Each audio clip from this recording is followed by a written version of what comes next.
Hello everyone. आज हम start करने वाले एसए 570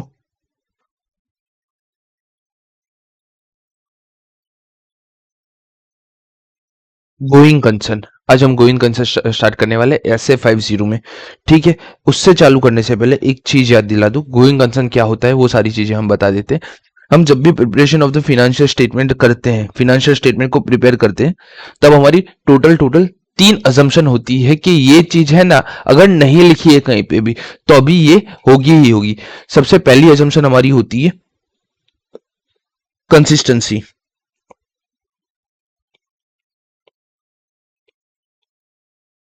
सेकंड अजम्पशन हमारी होती है अक्रूवल बेसिस।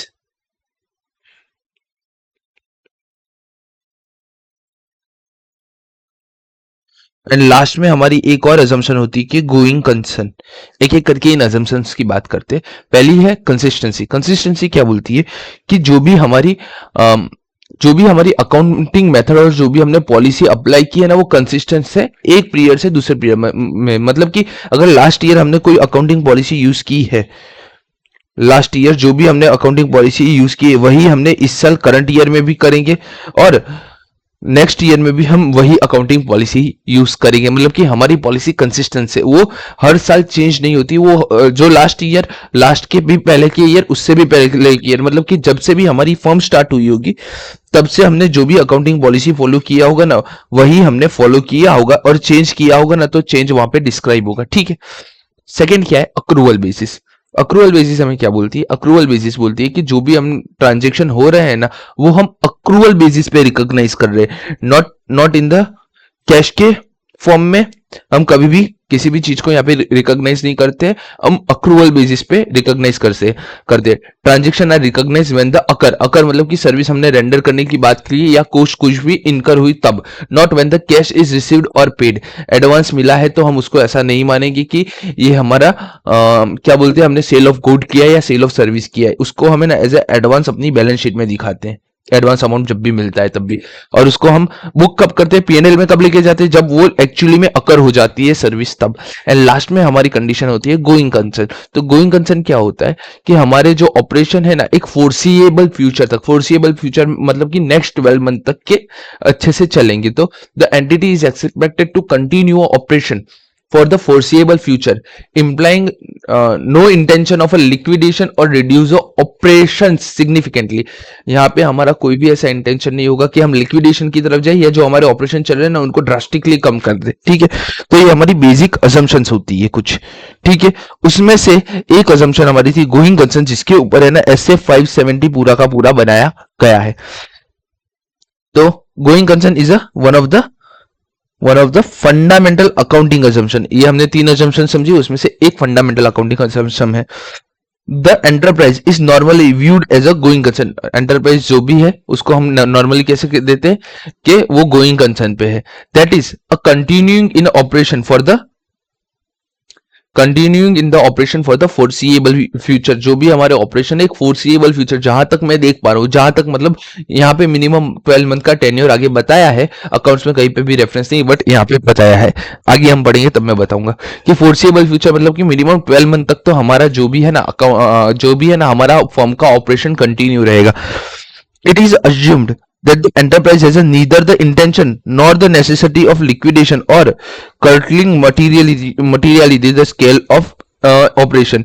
यहाँ मैनेजमेंट का ना ही कोई एंटरप्राइज या मैनेजमेंट का कोई भी इंटेंशन नहीं है या फिर कोई नेसेसिटी नहीं है कि ये लिक्विडेशन करे या फिर ऑपरेशन का जो भी स्केल है उसको कम कर डाले। Under the going concern basis of accounting, the financial statements are prepared on the assumption that entity is going concern and will continue its operation for the foreseeable future। सीधी सीधी ऊपर जो बात की है वही घुमा फिरा के लिखा है कि यहाँ पर हम एक अजम्पशन ले रहे हैं कि हमारा जो ऑपरेशन है वो एक फोर्सेबल फ्यूचर तक चलेगा। इसका जनरल पर्पस क्या है? तो general purpose, financial statement are prepared using the going concern basis of accounting. ठीक है, फाइनेंशियल स्टेटमेंट कौन से बेसिस पे बनते हैं? इससे गोइंग कंसर्न बेसिस पे। अनलेस मैनेजमेंट इधर intend liquidate to the entity and cease the operation और has no realistic alternative but to do so. जब तक हमारे पास लिक्विडेशन का करना नहीं है तब तक हम गोइंग कंसर्न के बेसिस पे जाते हैं। Significance of a going concern is due to its effect on the preparation of the financial statement। Okay, going concern का सीधा सीधा इफेक्ट पड़ता है preparation of the financial statement. आज मैं कोई डेटा ले रहा हूं, या फिर मैंने है ना, मैं क्रेडिटर हूं किसी की फर्म के अंदर,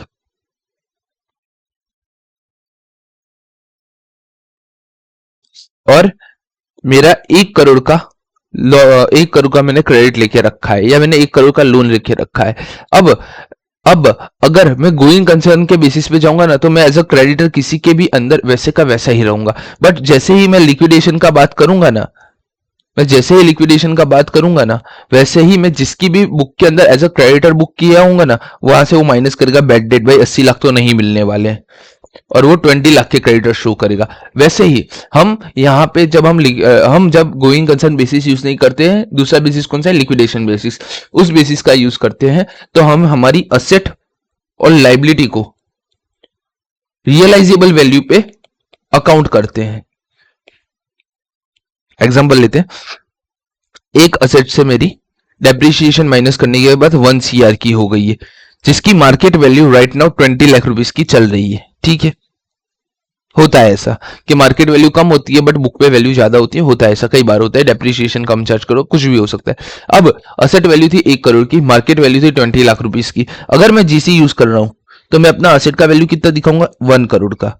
अगर मैं लिक्विडेशन बेसिस यूज कर रहा हूं, तो मैं बाद में मार्केट वैल्यू से अपना बुक वैल्यू दिखाऊंगा, मतलब कि मार्केट वैल्यू से दिखाऊंगा पूरा का पूरा, कि भाई मार्केट में मेरा 20 लाख का इस एसेट का वैल्यू चल रहा है। ठीक है, तो गोइंग कंसर्न से है ना इफेक्ट पड़ती है preparation of the financial statement पे। ability or otherwise of an enterprise to be viewed as a going concern affect its preparation of the financial statement। वही घुमा फिरा के वही की वही बातें कर रहे हैं। when the use of the going concern basis of the accounting is appropriate, asset and liability are record on the basis of that the entity will able to realize। देखो, अगर आप गोइंग कंसर्न का use कर रहे हो, तो asset और liability कैसे रिकॉर्ड होती है, will be able to realize its assets and discharge its liability in the normal course of business। कि हमारा जो भी है ना बिजनेस, हम नॉर्मल कोर्स ऑफ बिजनेस में रन कर रहे हैं। मैंने जब मार्केट वैल्यू दिखा दी, उसका मतलब है मैं लिक्विडेशन बेसिस पे जा रहा हूं। बट अगर मैं जीसी का यूज कर रहा हूं, तो मेरे बुक वैल्यू में जो है ना वो वैसे ही कंटिन्यू रहता है। उसका मतलब है मैं नॉर्मल कोर्स ऑफ बिजनेस पे ही अपने असेट और लाइबिलिटी को असेट को रियलाइज करूंगा। देखो यहाँ पे ये वर्ड ध्यान रखना, entity will able to realize its asset and discharge its liability in the normal course of business। MCQ में पूछ सकता है, MCQ में सीधा पूछेगा entity will be able as per SA 570 entity will be able to blank in the normal course of business asset and liability, realize its assets and liability, realize its asset and discharge its liability, and last में realize its assets and discharge its liability। तो wording देखो, यहाँ पे realise it asset और discharge it liability लिखा है। Realise it asset का मतलब कि असेट का जो वैल्यू होगा ना, मैं वो लूंगा, मतलब कि रियलाइज करूंगा, और डिस्चार्ज मतलब कि लाइबिलिटी, मैं जो भी लाइबिलिटी है मेरी उसको पे ऑफ करूंगा। ठीक है, तो ये वर्डिंग ध्यान रखना, एमसीक्यू में अगर एक आध मार्क्स के लिए आ गया तो आ गया। When enterprise is not viewed as a going concern, financial statement are prepared on a liquidation basis। For example, inventory may be needed to be written down as the may be sold at a lower price। हम करते cost और NRV, which ever is lower, ये वाली चीज करते हैं। But sometime क्या होता है, इसका कॉस्ट और एनआरवी, अरे ये वाला नहीं, ये वाला नहीं, ये वाला नहीं, इन्वेंट्री में भी need to be written down as they may be sold lower value. जितनी लोअर प्राइस पे आप सोल्ड करोगे ना, उस प्राइस पे हमें वहां पे करना पड़ता है। जनरली क्या होता है, कॉस्ट हमारी होती है 50 रुपए किसी चीज की बनाने की, और एनआरवी होती है 16 रुपीज की। तो हमें ना लोअर प्राइस पे हम करते हैं, और 50 से हम हमारा as per as accounting standard के हिसाब से हम 50 रुपए से हमारा है ना बुक पे इन्वेंट्री शो करते। बट लिक्विडेशन बेसिस पे क्या हो जाता है, भले ही आपका कॉस्ट 50 रुपए में बढ़ा है, अगर आप लिक्विडेशन करने जा रहे हो तो आप अपना माल और भी सस्ता बेचोगे, और भी सस्ता मतलब कि 30 से 40 रुपए का। तो आप इस वैल्यू पे आपको है ना इस वैल्यू पे आपको अपना इन्वेंट्री शो करना पड़ेगा। रिटर्न डाउन वैल्यू उसको बोलते हैं। असेट में have to be record at the likely price they will fetch. Asset उस प्राइस पे रिकॉर्ड होती है, अगर मैं सेल करूंगा तो कितने पे मिलेगा। ठीक है, एस एफ 570 गोइंग कंसर्न ये डील करता है ऑडिटर की responsibility in the audit of the financial statement relating to the going concern and the implication of auditor report. भाई फाइनेंशियल स्टेटमेंट पे क्या इंपैक्ट पड़ेगा उसके ऊपर जीसी का, और इससे हमारे ऑडिट रिपोर्ट के भी ऊपर क्या इंपैक्ट पड़ेगा, इन दोनों की रिस्पॉन्सिबिलिटी होती है ऑडिटर की।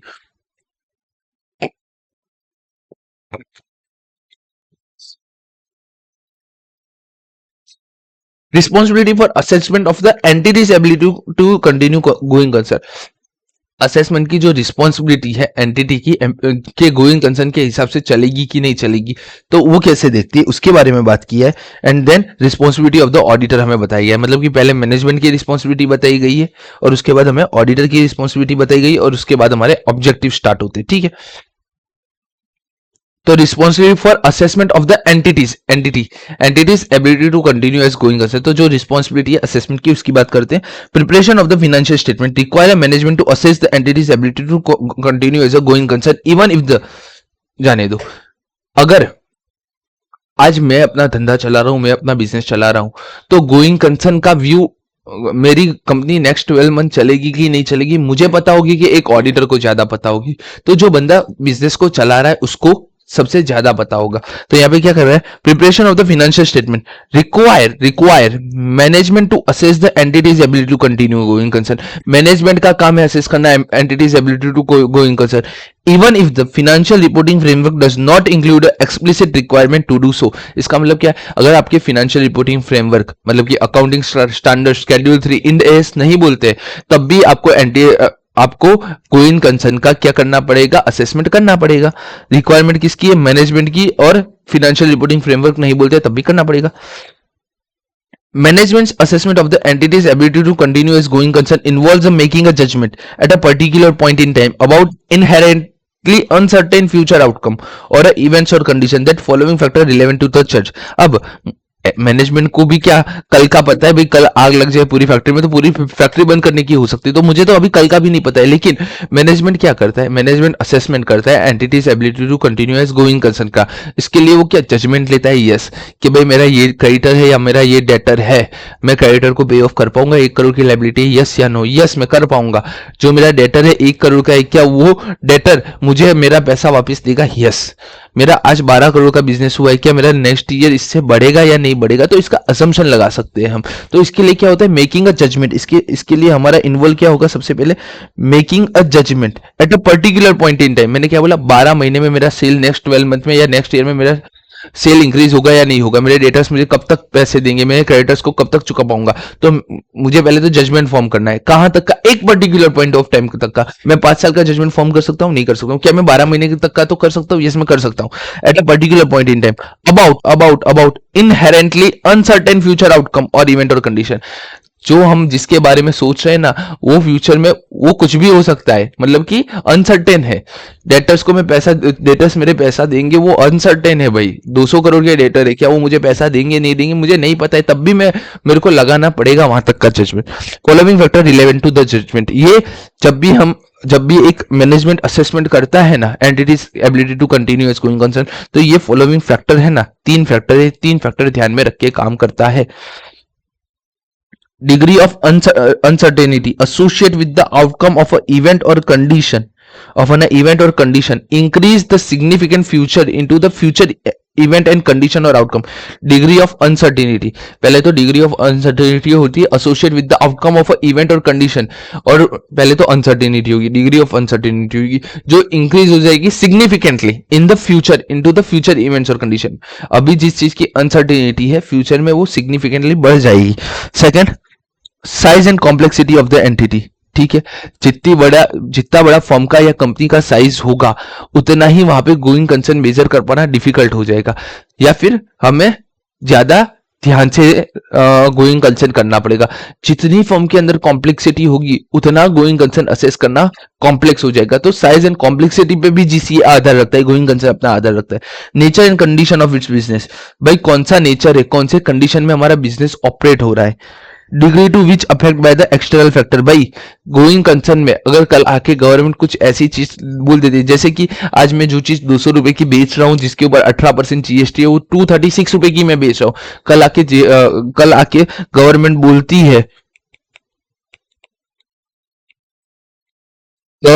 है भाई इस प्रोडक्ट पे है ना 50% जीएसटी लगेगा, 50% जीएसटी लगेगा, तो मेरा प्रोडक्ट का प्राइस इंक्रीज हो गया। तो ये क्या था, एक्सटर्नल फैक्टर था, ये भी मेरे जीसी को अफेक्ट करेगा। यस, हो सकता है कि 300 रुपए का भाव हो जाए तो कोई खरीदने भी ना आए।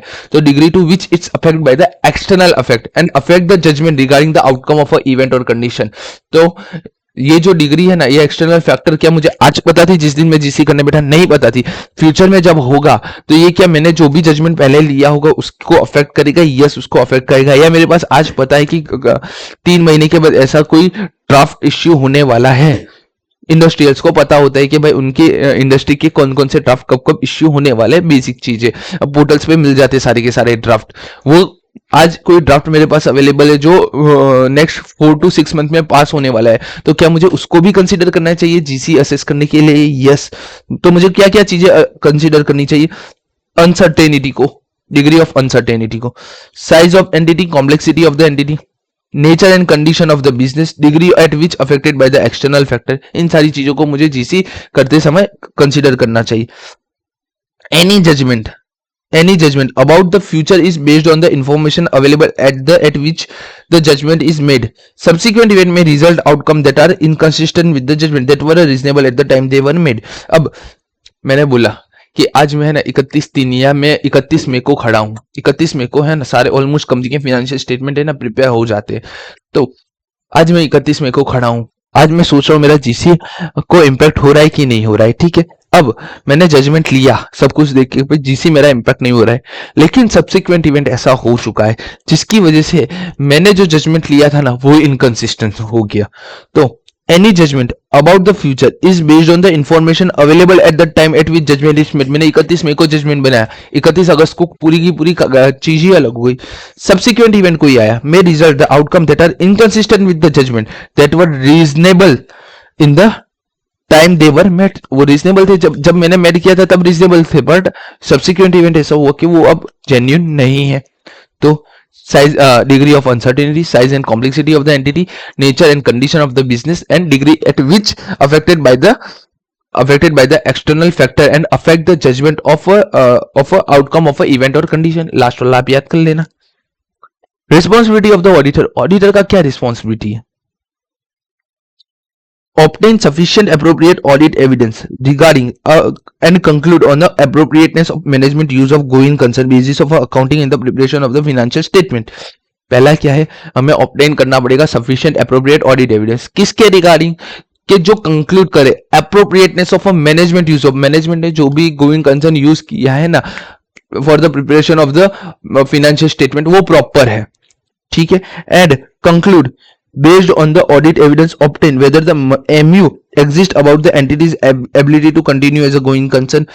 भाई मैनेजमेंट ने तो अपना जजमेंट दे दिया कि सब प्रॉपर है, बट मुझे कुछ ऑडिट एविडेंस मिल रहा है जिससे मुझे ऐसा लगता है कि मटीरियल अनसर्टेनिटी एग्जिस्ट करती है entity ability to continue as going concern. यहाँ पे दो चीज कंक्लूड करनी है, पहली ये और दूसरी ये। पहली चीज क्या कंक्लूड करनी है कि जो भी मैनेजमेंट ने गोइंग कंसर्न यूज किया है वो अप्रोप्रिएट है इन the preparation of the financial statement.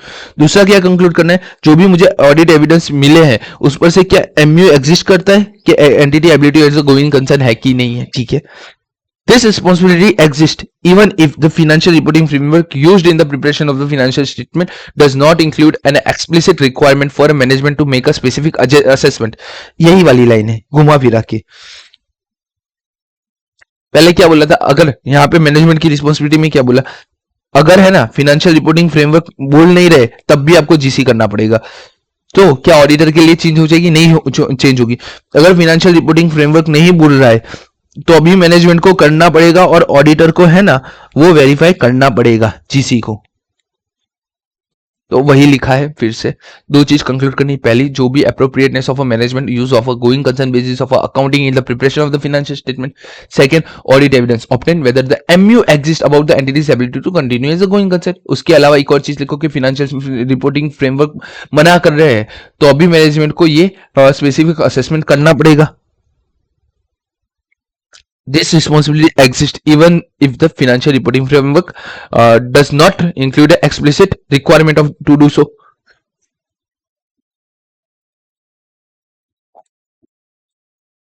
However, as described in Essay 200, potential effect of inherent limitation on the auditor's ability to detect material misstatement are greater for future event or condition. They may cause an entity to cease to continue as a going concern. Inherent limitation हमने जो पढ़ी है ऐसे 200 के अंदर या पढ़ने वाले हैं, ठीक है, वो डिटेक्ट करती है मटेरियल मिसस्टेटमेंट जो फ्यूचर इवेंट और कंडीशन को कॉज करेगी, जिससे सीज करता है कंटिन्यू एज गोइंग कंसर्न का. The auditor can not predict such future event और कंडीशन. ऐसे जो इनहेरेंट लिमिटेशन में जो चीजें बताई है उसके बारे में क्या ऑडिटर प्रिडिक्ट कर पाएगा? नहीं कर पाएगा. Accordingly the absence of any reference to be MU about the entity's ability to continue as a going concern in auditor report can not be viewed as a guarantee.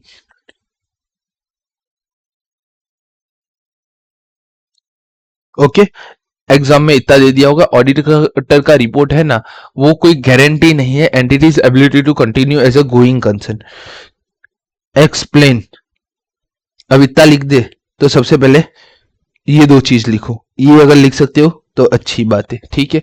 पहले तो भाई auditor की responsibility क्या है वो बताओ. Auditor की ये रिस्पॉन्सिबिलिटी है, ठीक है. देखो वहां क्या पूछा है कि मैनेज ऑडिटर का रिपोर्ट गारंटी नहीं देता है कंटिन्यूअस गोइंग कंसर्न की. तो सबसे पहले क्या बोलो भाई, एज अ ऑडिटर मेरी ये ऑब्लिगेशन है, मेरी ये रिस्पॉन्सिबिलिटी. उसके बाद ये बताओ कि ऐसे 200 के अंदर पोटेंशियल इफेक्ट है inherent limitation on the in the auditor's ability to detect a material misstatement are greater for future event और condition that may cease an entity, they may cause an entity to cease the continue as a going concern. इतना लिखो. उसके बाद लिखो auditor can not predict such future event और condition. Accordingly the absence of any reference of MU about the entity's ability to continue as a going concern auditor report can not be viewed as a guarantee as to the entity's ability to continue as a going concern. ठीक है, पहले खुद की responsibility बता दो, बाद में ऐसे 200 की बात बता दो. उसके बाद लिखो ऐसा फ्यूचर इवेंट और कंडीशन में प्रिडिक्ट नहीं कर सकता हूं. अगर कोई रेफरेंस है, कोई भी चीज का एब्सेंस होता है, अगर एब्सेंस होता है जिसकी वजह से एमयू आता है, तो मेरी रिपोर्ट गारंटी नहीं देती है कि मैं हर चीज करूंगा. ठीक है. Objective of auditor. ऑडिटर का क्या ऑब्जेक्टिव है? टू ऑब्टेन सफिशिएंट अप्रोप्रिएट, जो हमने कंक्लूजन में लिखा था ना वही है. obtain करना sufficient appropriate audit evidence regarding the and conclude on the appropriateness of management use of a going concern basis of a accounting in the preparation of the financial statement. पहले ही पढ़ चुके हैं. सेकंड ऑब्जेक्टिव क्या है? conclude based on the audit evidence obtained whether MU exists related to event or condition they may cast significant doubt on the entity's ability to continue as a going concern and report accordance with essay this ऐसे. मतलब कि objective क्या बोलता है? तो objective के पहले दो ऑब्जेक्टिव जो हमारी रिस्पॉन्सिबिलिटी है वही बोलता है. थर्ड क्या बोलता है कि हमें इस ऐसे के हिसाब से हमारा रिपोर्ट प्रिपेयर करना चाहिए. Okay. 2.5, 2.6, 2.7, 2.8, 2.9, 2.11. 2.11 is the 2.11 is the important concept. कई बार वहां से पूछा जा सकता है. 2.7 भी एक important concept के अंदर आ जाता है. ठीक है. बाकी कहीं पे 2.6 भूल से आ जाएगा. 2.5 भूल से कभी भी आ सकता है. When performing risk assessment procedure and related activity, exam में ध्यान देना, GC प्लस ऐसे 315 का रेफरेंस होना तो हमें 2.5 लिखना है, ऐसे 315 में नहीं घुसाना है. GC प्लस ऐसे 315 का रेफरेंस है, GC प्लस रेप या तो फिर ऐसे 315 का रेफरेंस है ना, तो हमें ये 2.5 लिखना है. बहुत सारी वहां पे दास्ता कहानियां लिखी होगी. बाद में लिखा होगा when performing a risk assessment procedure as required by SA 315 auditor shall consider whether event और condition exist that may cast significant doubt on the entity's ability to continue going concern. ये जो पहली लाइन है ना, इतना ही लिखा होगा या तो फिर पूरा भी लिखा जा सकता है. वहां पे क्या बोल देंगे लास्ट में कि preliminary assessment of the entity's ability to continue as going concern बता दो. या तो प्रीमियर असेसमेंट डायरेक्ट पूछ लेंगे या तो जीसी प्लस ऐसे 315 पूछेंगे, गोइंग कंसर्न प्लस ऐसे 315 पूछेंगे. दोनों का आंसर यही रहेगा.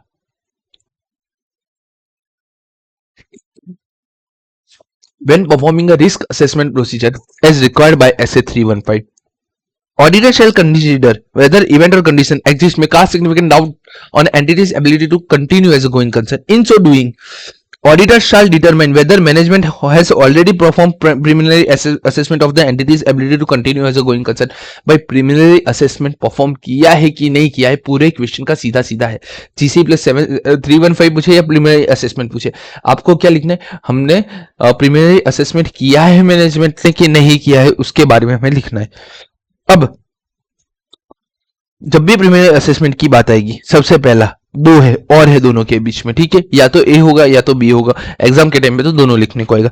If such assessment has been performed, जो असेसमेंट प्रीलिमिनरी असेसमेंट एंटिटी ने परफॉर्म कर लिया, has been performed. Preliminary assessment मतलब कि भाई जीसी है कि नहीं है ना, वो आइडेंटिफाई कर लिया है, तो assessment has been perform. Auditor shall discuss the assessment with the management. भाई सबसे पहले असेसमेंट परफॉर्म हुआ है, हाँ, तो assessment has been perform.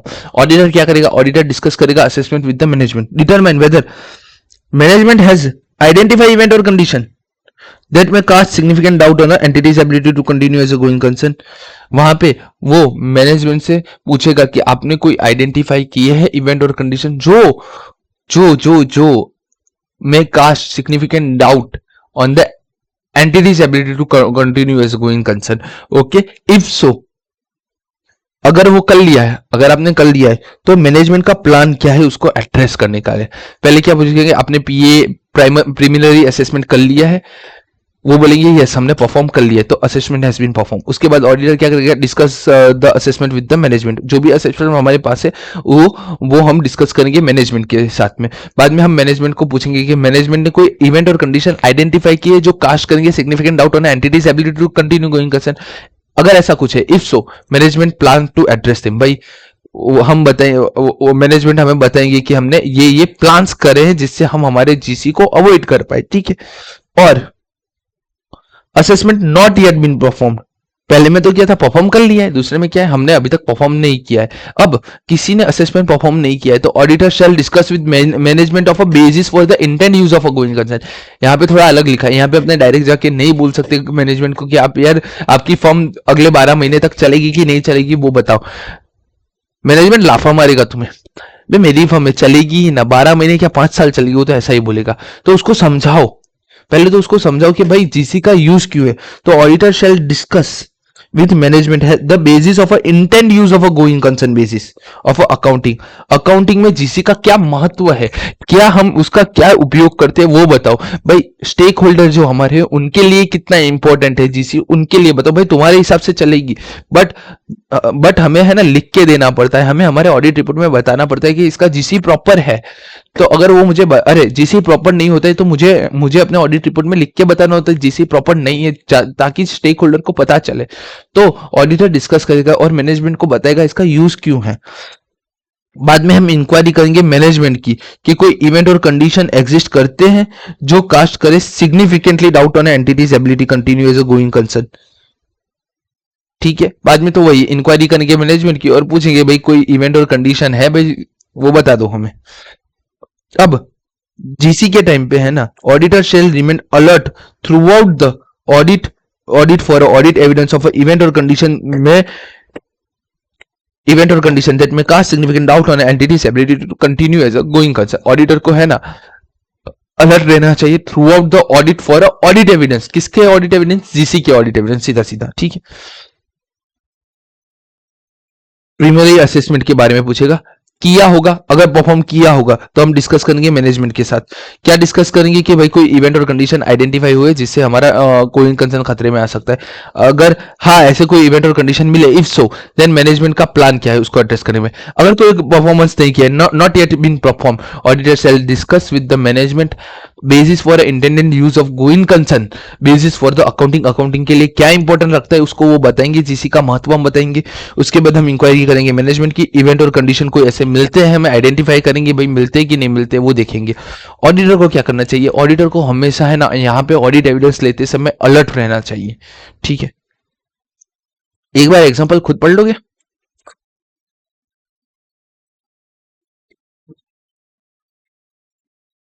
Example कई बार है ना एमसीक्यू में 2 मार्क्स के लिए पूछ लेंगे।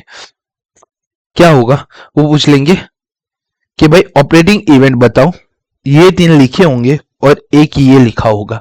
तो आपको क्या ऑपरेटिंग इवेंट के अंदर कौन सा एग्जांपल आता है ना वो पता होना चाहिए। मैं बोलूंगा ये वाला है ना अदर इवेंट 4 मार्क्स के लिए है ना कर लेना, एग्जाम में पूछ सकते हैं। देखो ये दोनों तो सबको पता होती है, ऑपरेटिंग और फाइनेंशियल, बट अदर इवेंट है ना बहुत कम लोगों को पता होंगे। सबसे पहले हम बात करते हैं फिनेंशियल इवेंट और कंडीशन की। एग्जांपल है नेट लाइबिलिटी और नेट करंट लाइबिलिटी। हमारी लाइबिलिटी की क्या पोजीशन है। अब कौन कौन सी liability, net liability, current liability की। Indication of withdrawal of financial support by creditors, देखो इसको ऑपरेटिंग नहीं बोल सकते। फाइनेंशियल इवेंट है ना, तो सबसे पहले माइंड में बैलेंस शीट को ड्रॉ कर लो। बैलेंस शीट को सबसे पहले ड्रॉ कर लो। बैलेंस शीट में सबसे पहला क्या होता है, लाइबिलिटी और एसेट होता है। तो लाइबिलिटी की बाजू में से हमें नेट लाइबिलिटी देखनी है और नेट करंट एसेट की नेट लाइबिलिटी और करंट लाइबिलिटी की पोजीशन देखनी होती है। उसके बाद क्या देखेंगे, बैलेंस शीट से है ना हमारे फिनेंशियल रेशियो निकलते हैं। तो एडवर्स की फिनेंशियल रेशियो एडवर्स है कि नहीं है वो देख लो, ठीक है। फिर हमारे क्रेडिटर्स होते हैं। लाइबिलिटी के बाजू हमने करंट लाइबिलिटी देखी। करंट लाइबिलिटी के अंदर क्या होगा, हमारे क्रेडिटर्स होंगे। तो inability to pay a creditor on a due dates, कि हम ड्यू डेट से क्रेडिटर को पे तो नहीं कर पा रहे, ठीक है। ये याद रखो, मैं जो बता रहा हूं वही याद रखो। बाद में प्रोविजन आता है। प्रोविजन के अंदर अरियर्स ऑफ द डिविडेंड होता है। तो अरियर्स और डिस्काउंटेंस ऑफ अ डिविडेंड, कि भाई हम डिविडेंड दे रहे हैं कि नहीं दे रहे हैं, कि हमने डिविडेंड है ना बना के रखा है लेकिन अब देने की ताकत नहीं है। बाद में सब्सटेंशियली ऑपरेटिंग लॉस, हमारे ऑपरेशन से लॉस आ रहा है, ऑपरेशन से लॉस आना वो फिनेंशियल है, ठीक है। और significant deterioration of the value of asset use to generate a cash, हम है ना हमारी जो अच्छी अच्छी एसेट थी ना उसका डिटोरेशन करके है ना उससे हम कैश फ्लो हमारा बेटर बनाने की कोशिश कर रहे हैं या जनरेट कर रहे हैं cash. Negative operating cash flow, हमारा ऑपरेटिंग कैश फ्लो है ना वो नेगेटिव है, ठीक है। अब हमने क्रेडिटर्स को पैसे नहीं दिए थे। अब जब मैं क्रेडिटर्स को पैसे नहीं दूंगा तो क्या होगा, वो अपना फाइनेंशियल सपोर्ट मेरे से विड्रॉ कर लेंगे। Withdrawal of financial support by the creditors, ठीक है। बाद में हमने लाइबिलिटी में कुछ बोरोविंग्स ली होगी। तो fix term borrowing approaching a maturity without realistic prospect of the renewal और अ रीपेमेंट, फिक्स टर्म की जो कुछ बोरोविंग थी वो है ना ही रिन्यूअल हो रही है ना ही रीपेमेंट हो रही है। मतलब कि एक बड़ा सा जंग का अमाउंट हमारे है ना बैलेंस शीट के बोरोविंग के साइड खड़ा है, उसका ना ही हम प्रिंसिपल इंटरेस्ट का पेमेंट कर पा रहे हैं, और कर पा रहे तो सिर्फ इंटरेस्ट का पेमेंट कर पा रहे, प्रिंसिपल हम पे ही नहीं कर पा रहे। तो fix term borrowing approaching a maturity without realistic prospect of the renewal और रीपेमेंट, ठीक है। फिर अब इसकी बात की मैंने फिक्स टर्म बोरोविंग हमने बैंक से ली होगी। बैंक से हमने क्या साइन किया होगा, लोन अग्रीमेंट। तो inability to comply with the terms of loan agreement, एक तो हम वहां पे चुका नहीं पा रहे तो क्या होगा, हम कंप्लाई नहीं कर पा रहे टर्म्स ऑफ लोन अग्रीमेंट से, ठीक है। क्रेडिटर्स को पैसे नहीं दे रहे थे, और डेटर्स, अब क्या हो गया, क्रेडिटर्स बोले आपको माल लेना है तो कैश ऑन डिलीवरी मान लो। तो change from credit to cash on delivery transaction with the supplier, ठीक है। क्रेडिटर्स के 3 पॉइंट है, देखो एक पॉइंट क्रेडिटर्स का, बाद में ये सेकंड पॉइंट कहां गया, सेकंड पॉइंट, और ये थर्ड पॉइंट क्रेडिटर्स का। तो क्रेडिटर्स के तीनों पॉइंट याद होने चाहिए, ठीक है। सबसे पहला पॉइंट कौन सा याद रखो कि inability to pay creditors on a due date, inability हो गई। इनएबिलिटी होने के बाद क्या होगा, change from credit to cash on delivery, अब क्या क्रेडिट पर माल देने के लिए बंद कर दिया, तो change from creditor to cash delivery. And third, अब कैश डिलीवरी भी उन लोगों ने मना कर दिया कि भाई पुराना पेमेंट कर दो, उन्होंने अपना फाइनेंशियल सपोर्ट विड्रॉ कर लिया, ठीक है। उस हिसाब से मैं यहाँ पे सेट कर दूं।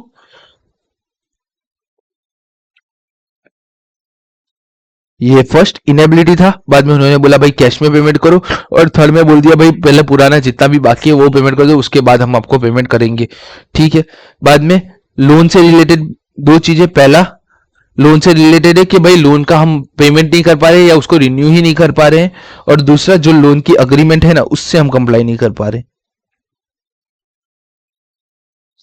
बाद में नेगेटिव ऑपरेटिंग कैश फ्लो देख लो, एडवर्स की फाइनेंशियल रेशियो देख लो, और डिविडेंड देख लो, और एक नेट लाइबिलिटी और नेट करंट लाइबिलिटी देख लो, बहुत है इतना, ठीक है। ऑपरेटिंग इवेंट और कंडीशन, ठीक है, ये 1 आवर लगेगा इसको। ऑपरेटिंग इवेंट और कंडीशन क्या है, ऑपरेशन से रिलेटेड होगा ऐसा नहीं है। ऑपरेटिंग मतलब कि जो हमारा ऑपरेशन मैनेज करता है, तो ऑपरेशन मैनेज कौन करता है, मैनेजमेंट का इंटेंशन है लिक्विडेशन का, लिक्विडेशन का। की मैनेजमेंट लॉस कर रहे हैं हम, की management without the replacement, loss कर रहे हैं मेजर मार्केट को, की कस्टमर को, फ्रेंचाइजीज को, लाइसेंस को, प्रिंसिपल सप्लायर को, ठीक है। हमारे प्रिंसिपल सप्लायर जा रहे हैं, हमारा लाइसेंस रिवोक हो रहा है, हमारी फ्रेंचाइजी जा रही है, हमारे जो की कस्टमर थे जो सबसे ज्यादा चीजें खरीदते हैं, वो जा रहे हैं, मेजर मार्केट हमारा जा रहा है, दैट आर ऑपरेटिंग इवेंट्स। उसके बारे में labour difficulty, shortage of important supply, ठीक है, emergency of high successfully competitors, कोई सक्सेसफुल कॉम्पिटिटर्स आ गया, तो मैनेजमेंट का इंटेंशन है लिक्विडेशन करने का, लॉस कर रहे की मैनेजमेंट विदाउट रिप्लेसमेंट, ठीक है, लॉस कर रहे हैं मेजर मार्केट को, की कस्टमर को, franchisee, licence and principal suppliers को, लेबर की डिफिकल्टी आ रही है, shortage of important supplier in emergency of high successful competitors, emergence.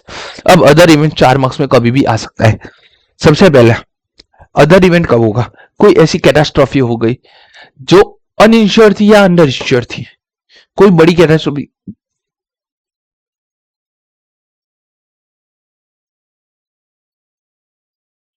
ऐसी कैटास्ट्रॉफी आ गई मार्केट के अंदर जो अनइंश्योर्ड है, अंडर इंश्योर्ड है। एक बिल्डिंग थी, बिल्डिंग में आग लग गई, बिल्डिंग अनइंश्योर्ड था, या तो फिर 100 करोड़ का बिल्डिंग था, 100 करोड़ का बिल्डिंग था, हमने 50 करोड़ का ही लेके रखा था, जिसकी वजह से जीसी पे डाउट हो गया, तो कैटास्ट्रॉफी से।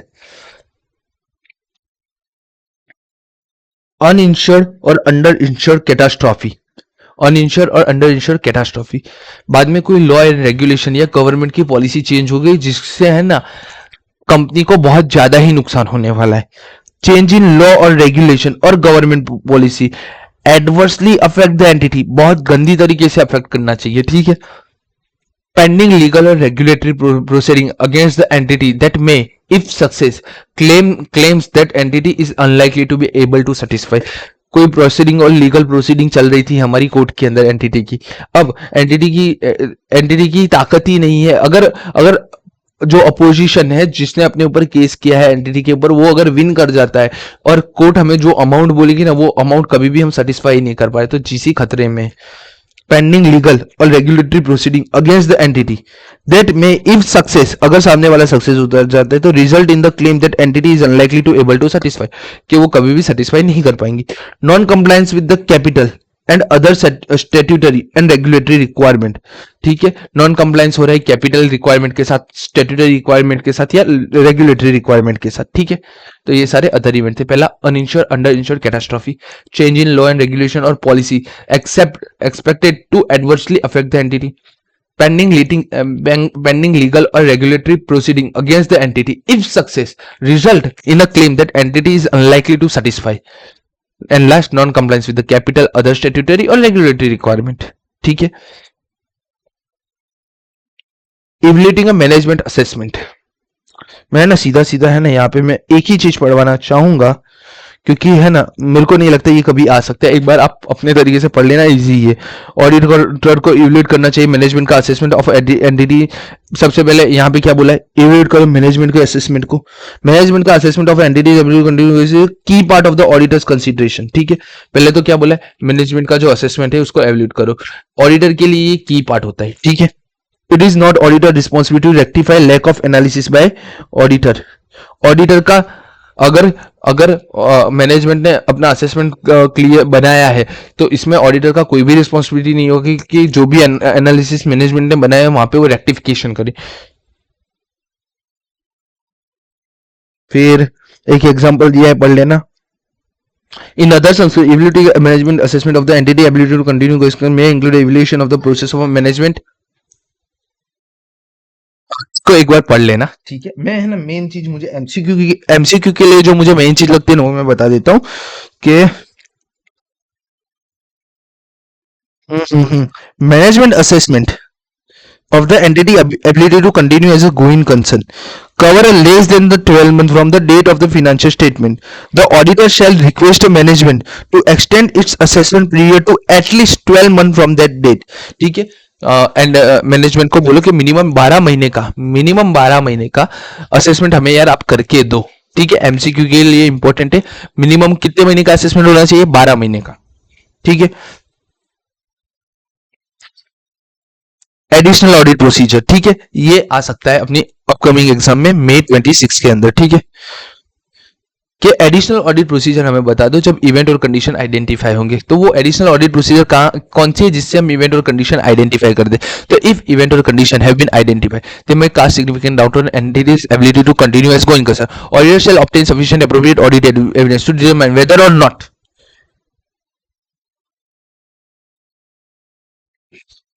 material uncertainty exists related to event or condition. They may cast significant doubt on entity's ability to continue as going concern through a performing a additional audit procedure.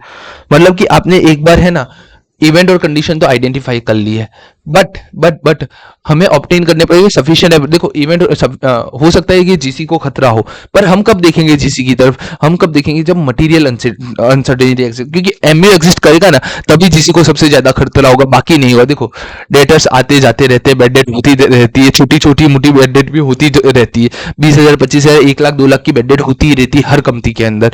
Reliance में भी करोड़ों की bed date होती रहती है। तो क्या वो उसको मैं जीसी मान लूं? उसको मैं जीसी नहीं मान सकता। मैं जीसी कब मारूंगा? जब वो मटीरियली अनसर्टेनिटी मेरे को दिखाएगा, ठीक है। तो एमयू के लिए मुझे क्या करना पड़ेगा? एडिशनल ऑडिट प्रोसीजर करना पड़ेगा। वो एडिशनल प्रोसीजर यहाँ पे लिखा है, कौन सा है? सबसे पहले मैनेजमेंट ने क्या असेसमेंट परफॉर्म किया है कि नहीं किया वो देख लो। Management has not yet perform assessment of the entity's ability to continue concern. सबसे पहले देखो यार, मैनेजमेंट ने असेसमेंट क्यों परफॉर्म नहीं किया, पहले तो वो सोचो। मैनेजमेंट ने अगर जीसी खतरे में होता, अरे जीसी खतरे में नहीं होता तो वो मुझे परफॉर्म करके दे रही थी, पर इस बार उन लोगों ने परफॉर्म नहीं किया, मतलब कि जीसी खतरे में है।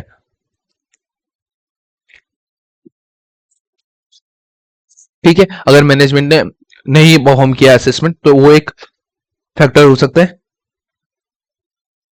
ओके, ये फैक्टर्स है मिटिगेटिंग फैक्टर्स। तो management has not perform yet, not yet perform the assessment. Management ने अभी तक है ना कोई असेसमेंट परफॉर्म नहीं किया है। मैनेजमेंट के प्लान्स और future for a future action in relationship to its going concern assessment. अगर उन लोगों ने असेसमेंट किया है तो उनके प्लान्स और फ्यूचर होंगे, उसको प्लान्स फॉर फ्यूचर होंगे, उसको इवैल्यूएट कर दो। तो evaluate management plans for future action in relationship its going concern whether the outcome of this plan is likely to improve the situation, whether management plans are feasible in the circumstance.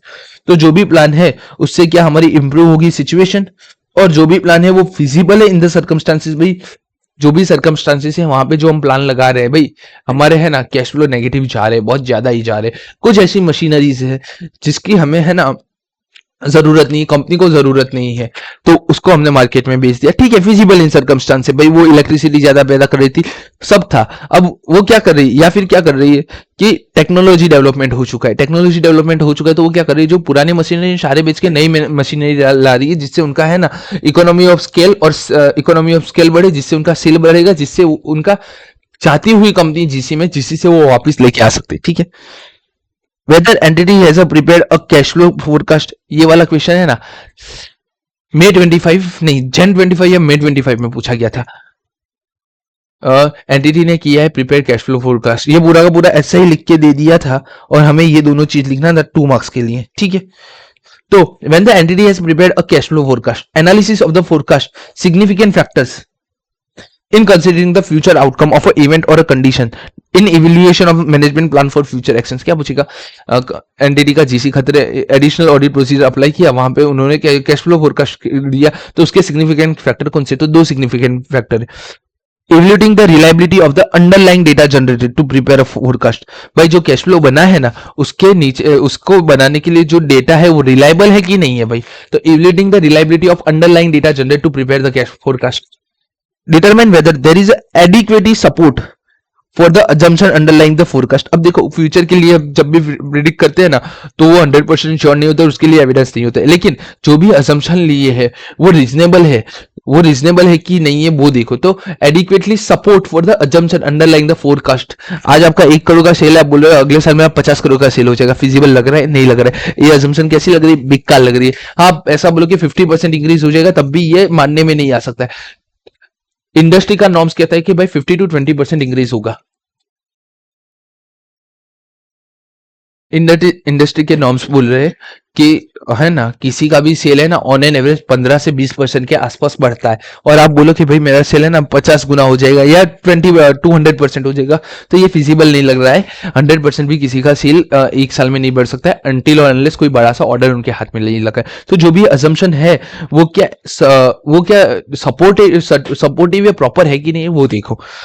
Consideration whether any additional facts or information have become available since the data on which management में assessment किया, उसके बाद जब auditor आया, auditor assessment करने बैठ रहा है, तो मैनेजमेंट के असेसमेंट से लेके ऑडिटर के असेसमेंट तक में कोई नई इंफॉर्मेशन अवेलेबल हुई है कि नहीं हुई है मार्केट में, और रिक्वेस्ट करो WR फ्रॉम द मैनेजमेंट कि भाई रिक्वेस्टिंग करो WR फ्रॉम मैनेजमेंट TCWG, और रिगार्डिंग क्या जो भी हमारे प्लान्स फॉर फ्यूचर एक्शन है ना वो फिजिबल है, वो प्लान सारी के सारे, ठीक है। तो एडिशनल ऑडिट प्रोसीजर में क्या करेंगे, सबसे पहले क्या देखेंगे कौन कौन से फैक्टर है। मैनेजमेंट ने असेसमेंट परफॉर्म किया है, management has not yet perform assessment, management के प्लान क्या है फ्यूचर एक्शन के regarding for the going concern, और उससे क्या इंप्रूव होगी सिचुएशन, और जो भी प्लान है वो फिजिबल है इन द सर्कमस्टांसेस। बाद में प्रिपेयर करेंगे कैश फ्लो फोरकास्ट, तो उसके सिग्निफिकेंट फैक्टर क्या है, तो इवैल्यूएटिंग करेंगे हम reliability of the underlying data generated to prepare the forecast, और जो भी हमने अजम्पशन लिया है वो एडिक्वेटली सपोर्ट कर रहे हैं अंडरलाइंग फोरकास्ट को। बाद में कोई नई इंफॉर्मेशन अवेलेबल हुई है since the management assessment, management का असेसमेंट जब किया था उससे लेके अभी तक में कोई नई असेसमेंट, कोई नई एडिशनल फैक्ट या इन्फॉर्मेशन हमें मिली या नहीं मिली, और लास्ट में हम WR लेंगे किससे, मैनेजमेंट और TCW से। किसका लेंगे, प्लान्स जो भी है plans for the future action are the feasible, हमने प्लान क्रिएट किए है और वो प्लान सारे के सारे फिजिबल से, तो plans for the future action and feasibility of this plans, ठीक है। एक बार ये वाला पढ़ लेना। Example of audit procedure when event or condition have been identified, they may cast significant doubt on entity ability to continue as going concern।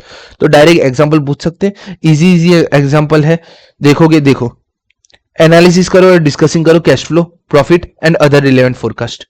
Analysis करो और discuss करो एंटिटी के latest available interim financial statement.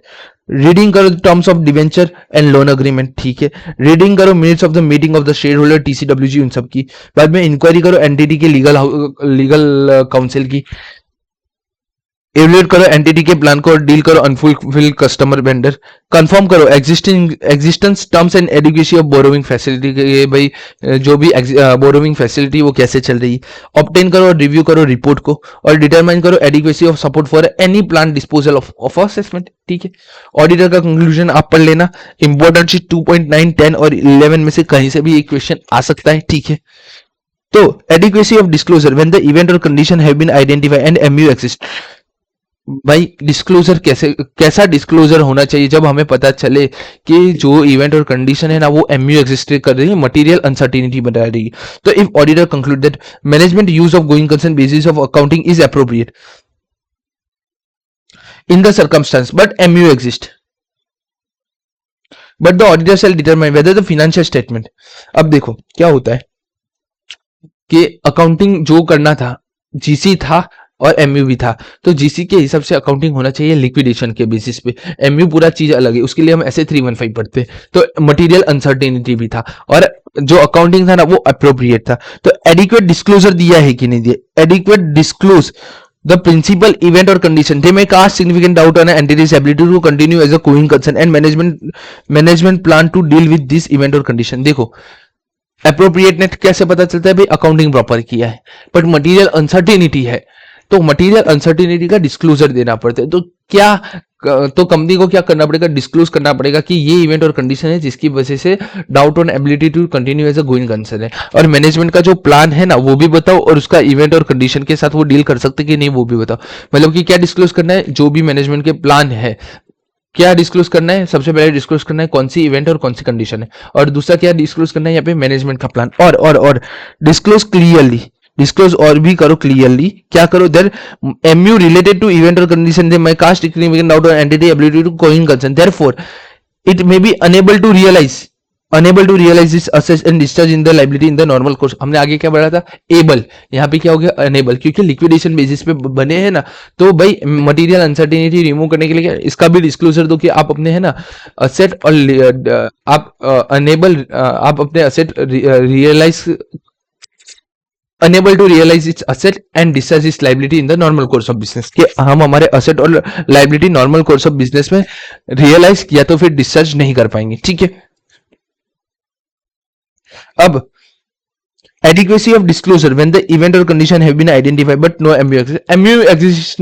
MU ही exist नहीं कर रही थी और disclosure भी दे दिया। तो if event or condition have been identified they may cast significant doubt on the entity ability to continue going concern, but based on the audit evidence obtained that the auditor conclude that the no material uncertainty exists, the auditor shall evaluate whether the view of requirement of the applicable financial framework the financial statement provide adequate disclosure about this event or condition। अगर कोई भी event और condition material uncertainty नहीं है तो आपको क्या करना चाहिए, आपको है ना जो भी डिस्क्लोजर मिला है, जो भी डिस्क्लोजर है ना वो प्रॉपर उन्होंने दे दिया, बस अपना काम खत्म हो गया। Implication for the audit report. अब इम्प्लीकेशन में सबसे पहला वाला देखते हैं, if use of going concern basis of accounting is inappropriate. Accounting inappropriate है, ये एमसीक्यू के लिए इंपॉर्टेंट हो जाता है, इसलिए मैं ये समरी यहां पे बना रहा हूं। अकाउंटिंग इनअप्रोप्रिएट है तो in the financial statement have been prepared using the GC basis of the accounting the auditor judgment management use of going concern accounting in the preparation of the financial statement is inappropriate. Accounting ही inappropriate है, कुछ भी मत देखो, auditor shall express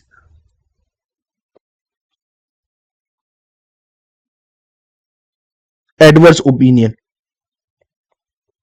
ठीक है, क्या बोल रहा है, अकाउंटिंग इनअप्रोप्रिएट है तो ऑडिटर क्या करेगा, एडवर्स ओपिनियन दे देगा। यहाँ पे इंपॉर्टेंट चीज है ना एमसीक्यू के लिए यही है, एमसीक्यू में पूछेंगे अकाउंटिंग इनअप्रोप्रिएट है तो ऑडिटर क्या करेगा, मॉडिफाई, अरे क्लीन ओपिनियन मतलब कि अनमॉडिफाइड ओपिनियन, एडवर्स ओपिनियन, बाद में बाकी के दो ओपिनियन कौन से थे, adverse opinion, disclaimer of claim, बस, एंड नन ऑफ दी अबो। तो आपको क्या सिलेक्ट करना है, एडवर्स ओपिनियन। ठीक है, if use of going concern basis accounting is appropriate. अब हम जितने भी पढ़ेंगे ये 2 है और ये 2 के अंदर ए है तो अकाउंटिंग अप्रोप्रिएट है।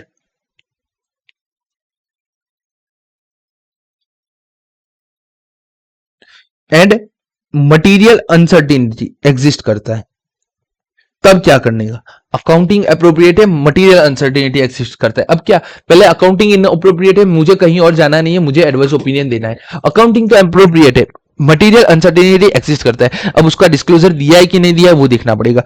तो disclosure of MU is made in the financial statement, मतलब कि एमयू का डिस्क्लोजर दे दिया है, समझना, अकाउंटिंग अप्रोप्रिएट है, एमयू का डिस्क्लोजर दे दिया है, अनमोडिफाइड ओपिनियन, अनमोडिफाइड ओपिनियन दो। और auditor report shall include a separate section under the heading of material uncertainty related to going concern.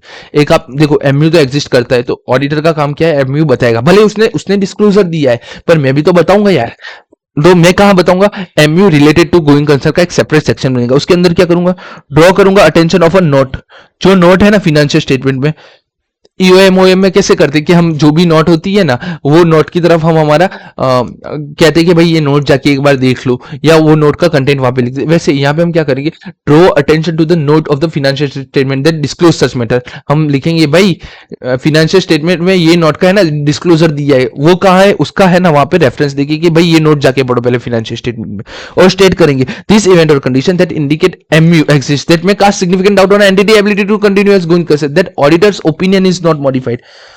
याद रखना, ऑडिटर का ओपिनियन मॉडिफाई इसलिए नहीं होगा कि जीसी है, ऑडिटर का ओपिनियन मॉडिफाई कब होगा, जीसी है और बताया नहीं है, जीसी है और स्टेक होल्डर को बता नहीं रहे तो मॉडिफाइड होगा। ठीक है, अगर आपने सब कुछ प्रॉपर बताया है, आपने गलती की और वो गलती भी आपने प्रॉपर बता दी कि हाँ भाई मैंने ये गलती की, आपने वो फाइनेंशियल स्टेटमेंट में डिस्क्लोजर के अंदर लिख के दे दी, तो ऑडिटर क्या होता है, ऑडिटर क्या बोलेगा, भाई जो भी उन्होंने बताया वो ठीक है। हम यहाँ ऑडिट रिपोर्ट फाइनेंशियल स्टेटमेंट पे कमेंट देते हैं कि फाइनेंशियल स्टेटमेंट जो भी उन्होंने प्रिपेयर किया वो ठीक है कि नहीं ठीक है, तो ठीक है ना कि उनको एमयू एग्जिस्ट था, उन्होंने डिस्क्लोजर दे दिया। तो भाई मैं क्या बोल रहा हूँ भाई, हम क्या बोल रहे हैं भाई, गोइंग कंसर्न को तो अफेक्ट कर रहा है बट मेरा ओपिनियन उस वजह से मॉडिफाइड नहीं है, भले ही गोइंग कंसर्न उसका है ना अफेक्ट हो रहा है उसके बाद भी। ठीक है, adequately disclose of MU exist not made in the financial statement, MU के बारे में डिस्क्लोजर ही नहीं दिया है, यहाँ पे डिस्क्लोजर दे दिया था, यहाँ पे डिस्क्लोजर नहीं दिया। अब डिस्क्लोजर नहीं दिया तो क्या करो, क्वालिफाइड ओपिनियन दे दो या एडवर्स ओपिनियन दे दो। एमसीक्यू में दोनों के नाम साथ में होंगे या ए और बी करके होंगे, ठीक है।